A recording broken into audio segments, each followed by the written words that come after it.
Assalomu alaykum, efirda xabarlar, studiyada Hurmat Nurmatova. Bugungi dasturimizda Atambayev Yevrosiyo iqtisodiy ittifoqiga kirish bo'yicha kelishuvni ratifikatsiyalash haqidagi qonunga qo'l qo'ydi. 30 Adir qishloq kengashida saylov qaytadan o'tkazilishini deputatlar talab qilishmoqda. O'sha mashinka buzilganda, gumon bo'lgandan keyin qaytadan saylov bo'lsin deb atabizda. Qorasuvda ixtiyoriy patent bilan ishlaganlarni sug'urta polisi belgilangan summadan oshiqcha to'lanmoqda. Жаңы mizon shunday bo'lib qoldi, 704 so'mdan bo'lib qoldi. Murdag'iday emas hozir deydi.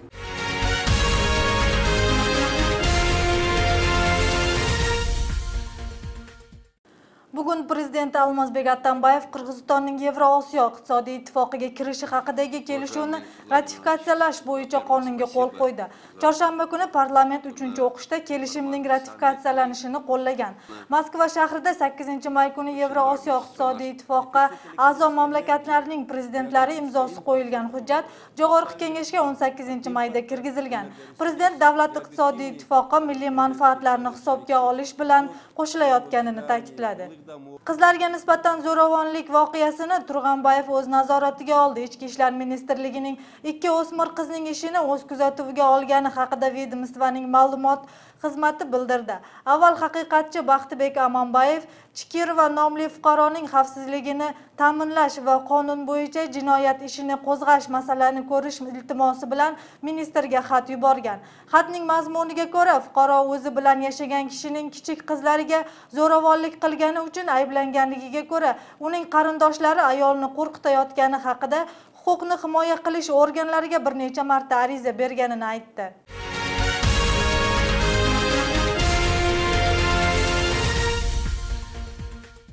Qorasuvning 30 Adir qishloq hukumatida saylovni qaytadan o'tkazishni deputatlikka nomzodini qo'ygan talabgorlar aytishmoqda.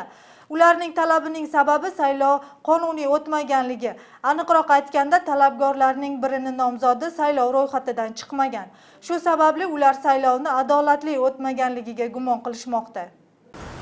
Kecha 30 Adir qishloq kengashiga nomzodini qo'yganlarning ayrimlari saylov adolatli o'tmadi degan shubha bilan Qorasuv rayon sudiga ariza bilan murojaat qilishdi. Sud ularning arizasini qabul qilib, hozircha ishning yurishini qanoatlantirmadi. Ularning huquqni himoya qilish organlariga murojaat qilishlariga sabab saylov jarayonida qonun buzishlar ro'yxatga olinib, ovozlarni to'g'ri ko'rsatilmagan. Aniqrog'i, nomzodlardan birining ovozi ro'yxatdan umuman tushib qolgan. Shu sababli saylovning toza o'tganiga ishonch yo'q. Ularning fikricha, elektron quticha buzilib qolgan vaziyatda ham o'rniga mexanizatsiya ishlagan. Shuning uchun nomzodlarning ayrimlari saylovni qaytadan o'tkazish kerak deb hisoblaydi. O'sha mashinka buzilganda, gumon bo'lgandan keyin qaytadan saylov bo'lsin deb atabizda.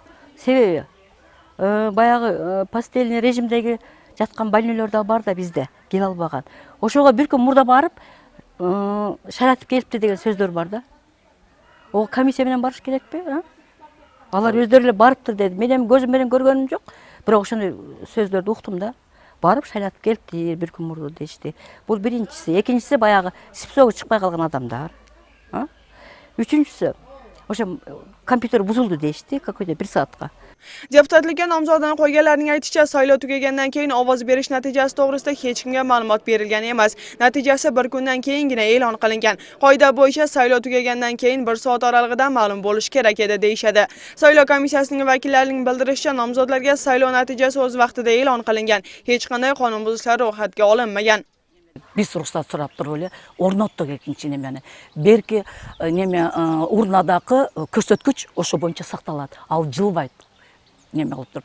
Экинчи урнаны 2-3 мүнөттүн ичинде топ-топ жайланыштырып, эч мыйзам бузуусуз эле улантып кете бердик. Санап байкоочулардын көзүнчө так мыйзам бузуулар болгон жок деп бардыгына ар 2 saat сайын акт жазып, түзүп, кол койдуруп турдук.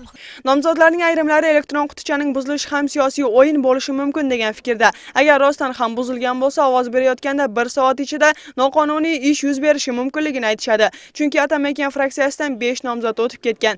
Bu shubhalanishning bosh sababi deyshadi. Saylov komissiyasining vakillari esa quticha 20 daqiqagina ishlamay qolganini aytishgan edi. Ошол мезгилде ошол жердеги окуучу немелер, шайлоочулар бюллетендери ар бири шайлаган, ошол белгилеген шайлоочулар өздөрү кармап турушкан бюллетенди. Пока уже 20 мүнөт ондолукка чейин убактылуу киргизилген адамдар да токтотушкан. баягы бюллетенди кармап тургандарды сыртка да чыгарышкан эмес. Кармап ошол жерде биткон болуп турушкан да. Машинканы алып келип койду, анан кийин ошолор өздөрү салышкан. Мен ошого так жооп бере алам. Qorasuv hududiy saylov komissiyasidan ma'lum qilishlaricha, hozircha nomzodlardan ariza tushmagan. Agar shikoyat qilinadigan bo'lsa, ularning arizalarini Markaziy saylov komissiyasiga, keyin 1-may rayon sudiga jo'natiladi. Agar unda qonun buzishlar aniqlangan bo'lsa, sud qarori bilan saylov qaytadan o'tkazilishi mumkin. Eslatib o'tsak, mazkur saylov uchastkasida 2000 atrofida saylovchi bor bo'lib, kechagi saylovda ularning 1000 ga yaqin ovoz bergan. 30 nafarning ovozi esa yaroqsiz deb topilgan. Madina Ulug'bekqizi, Nazgul Xunazam Buzrikov, Intimaq. Jalolobodda qalbaki mayor qo'lga olindi. Harbiy forma bilan qalbaki mayor unvonini taqib, o'zini harbiy qism rahbari o'rinbosariman deb tanishtirib, do'konlardan tovlamachilik yo'li bilan buyumlarni olib yurgan fuqaro ushlandi. Bu haqda oblast ichki ishlar boshqarmasining matbuot xizmati bildirdi. Gumondor bundan tashqari suzoqlik yashovchining o'g'lini harbiy xizmatdan olib qolish maqsadida ham pul olgan. Bu to'g'rida Jinoyat va jazo kodeksining tovlamachilik moddasi bo'yicha jinoiy ish qo'zg'alib, tergov amallari olib borilmoqda. Jabrlanuvchilar bundan ham ko'p bo'lishi mumkinligi aytilmoqda.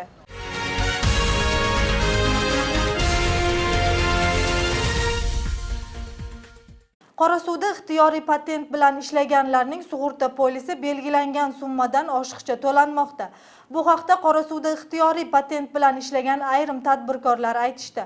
Ularning aytishicha, yangi qonun bo'yicha ixtiyoriy patent bilan ishlaganlar o'rtacha ish haqining 4%ni to'lashi kerak. Biroq tegishli xizmat 10%ni olmoqda. Batafsil navbatdagi lavhada. Yangi qonun bo'yicha sug'urta tarifi aprel oyidan boshlab o'zgargan. Unga ko'ra sug'urta egalari avvalgidek patent hisobidan emas, o'z hududidagi o'rtacha maoshdan 4% ni to'lashlari kerak. Qorasuvda o'rtacha maosh 4042 so'mni tashkil etgan bo'lib, ixtiyoriy patent bilan ishlaganlarga 281 so'mga to'g'ri kelgan. Biroq ixtiyoriy patent bilan ishlagan ayrim tadbirkorlar undan 2 barobar ortiqcha to'lashayotganini aytib norozi bo'lmoqdalar. Men bilishimcha o'sha yangi nimada zakonda o'sha protsent, какой-то protsenti bizni уже o'sha olayotgan oylig'imizdan 4% o'shanda ekanda, o'shanda 280 so'm bo'lib qolish kerak edi. Men bordim, patent to'ladim, janob налогini Respublika banki. O'sha borsam so'zfondga jami mizam shunday bo'lib qoldi, 704 so'mdan bo'lib qoldi. Murdag'iday emas hozir deydi.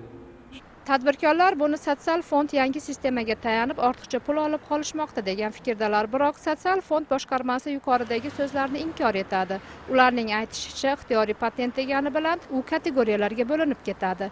Hujjatlarda bajargan vazifasi degan yeri ko'rsatilsa, ulardan 4% emas, balki 10% olinadi. Shu sababli 407 so'mdan to'g'ri kelayotganini tushuntirishdi. Bozorda o'tirib turib, latokda o'tirib, баягы шоколад мыкалат сататкан буга 4% наблагать этебиз, а услуга көрсөтүп мындай неме кылган болсо, булардыкы 710% алат, булар 704 сом наблагать этилет деп туруп 2000 менен кетет да. А налогу жаза берет бардыгына добровольный патент деп. Bilan suratxona, go'zallik saloni, tikuv sexi va shunga o'xshagan xizmat ko'rsatuvchilar 10% dan to'lashadi. Shu kungacha bunday tadbirkorlar 651 so'mdan to'lab kelishgan deydi sotsial fond boshqarmasidagilar. Biroq tadbirkorlarning avvalgi patenti 600 so'm bo'lsa, uning 25%igina aniqrog'i 150 so'm to'lab kelishganini aytishgan edi.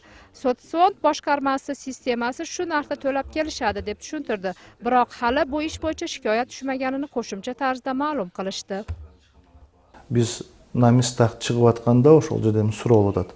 Эмне негизинде кандай депчи биз эми түшүндүрмүштерин берип атабыз. Баягында кабарлоо каттары, уведомление катары берип атабыз. Мындай тарифтер өзгөрүлдү, мындай мыйзамдын өзгөрүлүшү болду, ушунун негизинде алынат деп турупчу. Davlat sotsial fondi xizmati Qorasuvdagi tadbirkorlarning noroziligi bo'yicha ishning mazmunini bildirganimizda, ular ham patentga qarab kategoriyalarga bo'linishlarini mustahkamlab oldilar. Eslatib o'tamiz, sug'urta sistemasidagi yangi qonun 9-aprel kuni kuchga kirgan. Yangilikning maqsadi pensiya narxlarini me'yoriga keltirishdan iborat. Qirg'izistonliklarni qora ro'yxatdan chiqarish topshirig'i berildi. Bu haqda Azatqa Rossiyaning Qirg'izistondagi elchisi Andrey Krutko bildirdi. Uning aytishicha, muhojirlik qonuni buzganlarni qora ro'yxatdan chiqarish bo'yicha Rossiya hukumati federal migratsiya xizmatiga topshirma bergan. Shu vaqtgacha 2000 kishi chiqarilgan.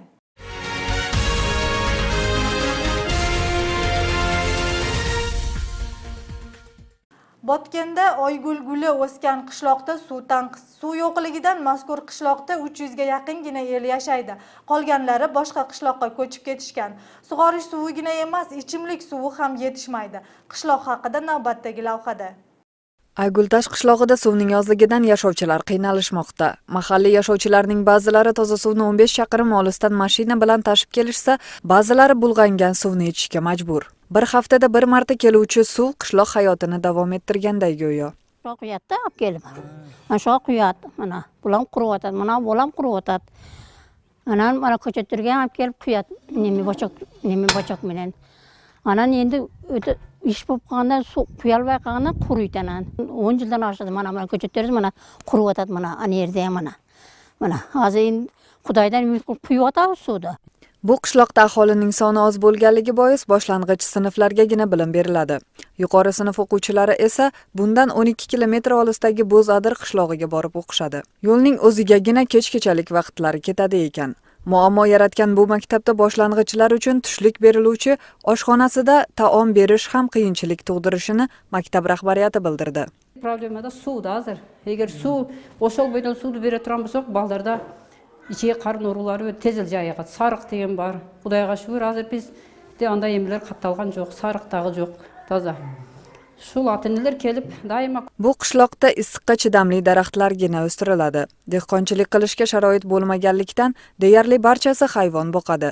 Yashovchilarning zaxiradagi suvlari 2 kundan keyin nafaqat ichishga, balki hayvonlarga berishga ham yaramay qoladi. Bir jumada bir jolu suv chiqadi bizga nasosdan. Hozir murdag'iday bunavga napormen chiqmay aram shuncha to'p qoladi-da. Bunavi misol uchun bu mollarga, bunavi o'zini ichganga. Buna ko'rdinglar, 1-2 kundan keyin kunning istig'ida suv mondacha olib даже qurtlab ketadi-da. Suvning nemasichi, ko'lami. Toza suv bo'lmay qoldi hozirchi, nima bo'lib. Nasos suv nachar. Hozir последний oxirgi remontda turadi. Agar bu sinib qala turgan bo'lsa, bulda suv yo'q bo'ladi demish. Qishloqni ta'minlab turgan Aygultash nasosi hozirda avariya holatda. Suv avvalgiga nisbatan ancha oz chiqadigan bo'lib qolgan. Hukumatdan umidini uzgan ba'zi yashovchilar quduq qazishmoqda. Ra'noy Nazar va Azam Buzrikov, Intimaq. Bugun O'sh shahrida etnoslararo aloqani mustahkamlash maqsadida Sulaymontog' tinchlikni, hamjihatlikning ramzi degan festival bo'lib o'tdi. Bunda qirg'iz, o'zbek, qozoq, tatar, tojik, hind va koreys va boshqa millatlarning vakillari dasturxon yozishdi. Kelgan mehmonlarga konsert dasturi namoyish etildi. O'sh oblastida 60 dan oshiq millat vakillari yashaydi. O'sh shahrida festival 2-marta o'tkazilmoqda. Etnoslararo ma'milani kim chinglaydi? Etnoslararo ma'milani shunday o'quvchilar, studentlar, o'sha yerda o'qib yotgan muallimlar, o'qituvchilar tushuntiruv ishlarini yurgizishadi. Anan ushul O'sh mamlakatli universitetida intimaq bo'lsa, bu Qirg'izistonda intimaq bo'ladi degan o'yda. Sebebi deganda har bir mekimada, har bir yerda o'shul etnoslararo intimoqni chingdoo uchun harakatlar jasalish kerakda, har bir mekimada.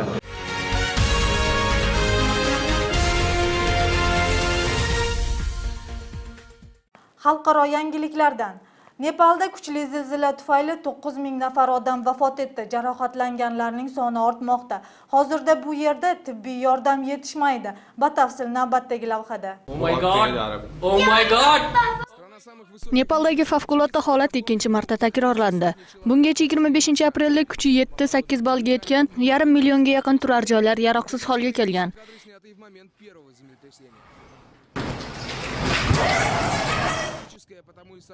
Ikkinchi zilzila o'tgan haftada ro'yxatga olinib, qutqaruvchilarning so'zlariga ko'ra, halok bo'lganlar soni 9000 ga yetgan. Hozirda voqea bo'lgan hududda tibbiy yordam yetishmasdan bir necha qiyinchiliklar yuzaga kelmoqda.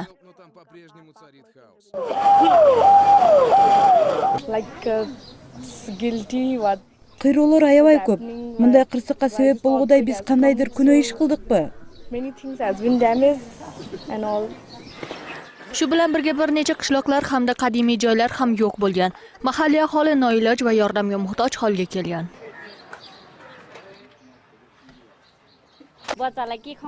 Bizda hech narsa o'z qolgan yo'q. Men ham ne qilaman? Baldarim menen qayda boram? Uyingiz bo'lsa quladi, baldarim ochqa qoldi. Dushanba kuni o'lkaning bosh vaziri yig'in tashkil etib, hodisada jabrlanganlarga hamda hodisada ofat yetgan binolar haqida nutq so'zladi. Каза болгондор болжол менен 9 миңге жетүүдө. 20 миңдей адам жараталган. Ошондой эле 500 миңден ашуун турак жайлар кыйлаган жана дагы 1000ге жакын мамлекеттик мекемелер толугу менен жок болду.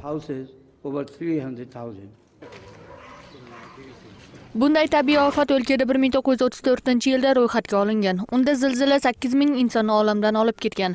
Shu bilan birga Nepalga yaqin joylashgan Hindistonda ham bir necha ming kishi halok bo'lgan. Hilola Ashurova, Adina Do'smbetova, Zair Abdukerimov, Intimaq. Endi hamkasbim sizlarni xalqaro yangiliklar bilan tanishtiradi.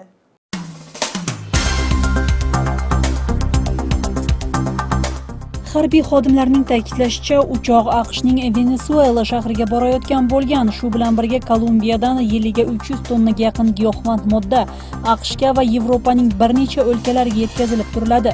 Bu ishlar bo'yicha o'lka hukumati bir necha yillardan giyohvand moddani sotish bilan shug'ullangan FARC guruhini to'xtatish uchun ular bilan qurolli to'qnashuvlarni olib borishmoqda. Keniya shimolida qazish ishlari olib borayotgan arxeologlar qadimiy xalqlarning kundalik turmushida qo'llangan toshdan yasalgan qurol aslahalarni topishganini xabar qilishdi. Ularning ta'kidlashicha, topilmalar 3 million yil avvalgi asrga taalluqli ekanini taxmin qilishmoqda. O'tgan asrlarda pichoq va boshqa shu kabi buyumlarni qirrali toshlardan yasashgan. Hozirda ularni maxsus mutaxassislar tekshiruvdan o'tkazishmoqda. Qaysi davrga va qanday odamlarning buyumlari bo'lgan, ularning turmush tirikchiligi to'g'risida qidirishmoqda. Rossiyada yil sayin o'tadigan avtomobillarning o'rniga velosipedlarni qo'llanish aksiyasi boshlandi. Bir kunlik tadbirda bir guruh amaldorlar va mahalliy fuqarolar jamoat transportlarini to'xtatib ishiga velosiped bilan borishadi. Aksiyaning asosiy maqsadi fuqarolarga mashinalarning o'rniga velosipedlardan ham foydalansa bo'ladi degan tushunchani targ'ib qilish bo'lib hisoblanadi. Kaliforniyaning qirg'og'ida neft quvurlarining uzilib ketganligi bois favqulodda holat e'lon qilindi. Mahalliy hukumatning ma'lumotida Santa Barbara shahridagi quvurning portlashi oqibatida 400 litr yoqilg'i moyi to'kilib 15 kilometr yerga tarqagan. Shu bilan birga neft quvurlarida bir hafta avval to'liq ta'mirlash ishlarini olib borganini ochiqlashdi. Halokat ekologiyaga salbiy ta'sir ko'rsatishi mumkin. Hozirda voqea joyida tozalash ishlari olib borilmoqda. Qozog'iston Tashqi ishlar ministrligidan xabar qilganda, Suriyaning muxolifatchilari bilan kelayotgan haftada uchrashuv o'tkaziladi. Ostonada o'tadigan iqtisodiy forumda bir qancha muammoli masalalar qaralib, asosiysi tashqi siyosatning Twitter'dagi rasmiy akkauntini tuzmoqchi.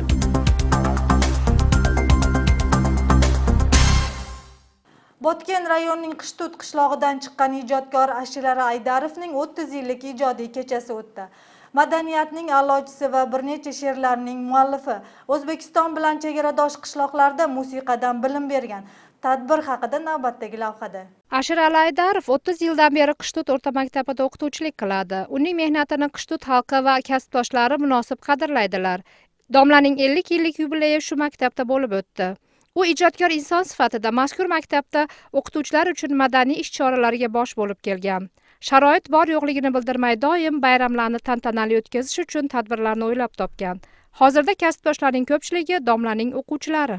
Ashirali og'ayning Qishtut o'rta maktabini qilgan еңбектері өте чоң. Себеби дегенде, мына ушул өзүнүн кичинекей айылыбыздагы мектепте музыка сабагына окуучуларды өзүнө өтө жакшы тарта билет. Ошондой эле бардык окуучуларга ta'lim tarbiya berүүдө өтө эмгеги зор. Ошондой эле ушул мектептин чыган мугалимдердин бири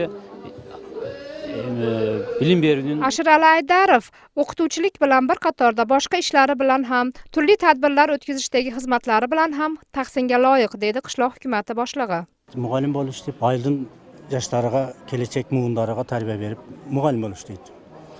Анан айлык кеңешинин депутаты болгон, мектеп директору болгон, организатор болгон. Анан дагы айта кете турган нерсе, кыскасы айылды мынау искусство тармагында эме кылып турган адамдардын бири да. Алги ким айтмакчы, көзүн ачып турган. Өзү чыгармачыл, менеткеч, чынчыл, ак ниет. Qishtut qishlog'i hukumatida musiqa darslarini o'qituvchi yetishmasligi sababli Ashirali domla birgina aytilgan maktabda emas, qo'shni qishloqlardagi maktablarda ham yoshlariga musiqa darsini o'tib, qo'shiq, raqs san'atidan bilim berib kelmoqda. Bu insondan faqat o'quvchilar emas, balki qarindoshlari ham namuna olsa arziydi, deydi ukasi To'ychi Aydarov. Bir kecha saltanat bo'lib o'tiradi.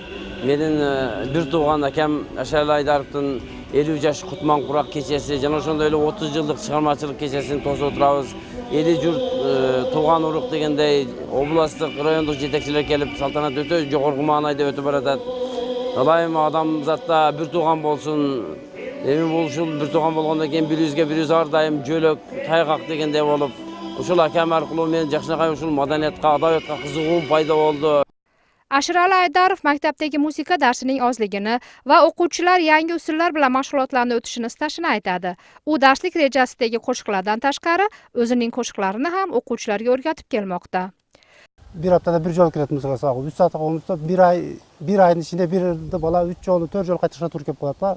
Bola жаңыларni yaxshi ko'radi narsda. Al tajab ketadi birda qaytlash uchun. Tez-tez irdatib, tez-tez жаңыларni uyratib turish kerak-da bolaga. Negizden öz programdan tashqari o'zimlarni uyratam, o'zimlarimda. Bu yubileyga oblast bo'yicha Ashirali Aydarovni hurmat qilgan, mehnatini munosib baholagan rahbarlar va oddiy fuqarolar kelishdi.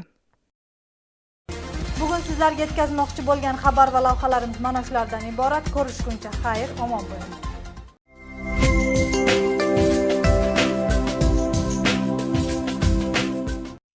Народ, подскажите, где ваша качественная стоматология? Здар, биздин шаарда сапаттуу сулук салону кайда жайгашканын билесиздерби? Калелин көчөсүдөгү үй зудлук менен сатылат. Мен машина алайын деп жаттым эле. Буюму болсо 34-кузовтан. Poshforum.kg. Интернет-форум южной столицы. Тут каждый найдет свое. Assalomu alaykum. 22 mayga olingan ob-havo ma'lumoti bilan tanishib oling. Ob-havoning homiysi Janubiy internet forumi oshforum.kg sayti. Qirg'iziston Respublikasi ob-havoni kuzatish markazining bergan ma'lumotiga ko'ra, yomg'ir yog'ilishi, tog'li hududlarda esa qor yog'ishi kutilmoqda. G'arbdan esgan shamolning tezligi sekundiga 4.9 dan 17-22 metrgacha yetadi. Havoning harorati kechasi Batken oblastida 10-15, kunduz esa 13-18 daraja issiq bo'ladi. O'sh oblastida kechasi 12-17, kunduz esa 14-19 daraja. Jalobodda kechasi 12-17, kunduz esa 14-19 daraja issiq bo'lishi kutiladi. Norin oblastida kechasi 6-11 daraja iliq, kunduz esa 15-20 daraja issiq bo'ladi. Talas oblastida kechasi 6-11, kunduz esa 13-18 daraja. Issiqko'l oblastida kechasi 6-11 daraja iliq, kunduz esa 12-17 daraja issiq bo'ladi. Chiy oblastida kechasi 10-15, kunduz esa 13-18 daraja issiq. Poytaxtimiz Bishkekda yomg'ir yog'ilishi mumkin. G'arbdan esgan shamolning tezligi sekundiga 4-9 metrdan 14-20 metrgacha yetadi. Havoning harorati kechasi 12-14, kunduzi esa 14-19 daraja issiq bo'ladi. Shahrimiz O'shda yomg'ir yog'ilishi kutilmoqda. G'arbdan esgan shamolning tezligi sekundiga 4-9 dan 14-20 metrgacha yetadi. Havoning harorati kechasi 14-16, kunduzi esa 16-18 daraja issiq. Sizlar 22 mayga olingan ob-havo ma'lumoti bilan tanishdingiz. Ob-havoning homiysi Janubiy internet forumi oshforum.kg sayti. Istaganingizni barchasini topasiz. Ob-havo ma'lumoti bilan esa men sizlarni Dilafruz Janova tanishtirdim. Salomatla qoling. Народ, подскажите, где ваша качественная стоматология? Здар, биздин шаарда сапаттуу сулук салону кайда жайгашканын билесиздерби? Калелин көчөсүдөгү үй зудлук менен сатылат. Мен машина алайын деп жаттым эле. Буюму болсо 34-кузовтан. Poshforum.kg. Интернет-форум южной столицы. Тут каждый найдет свое.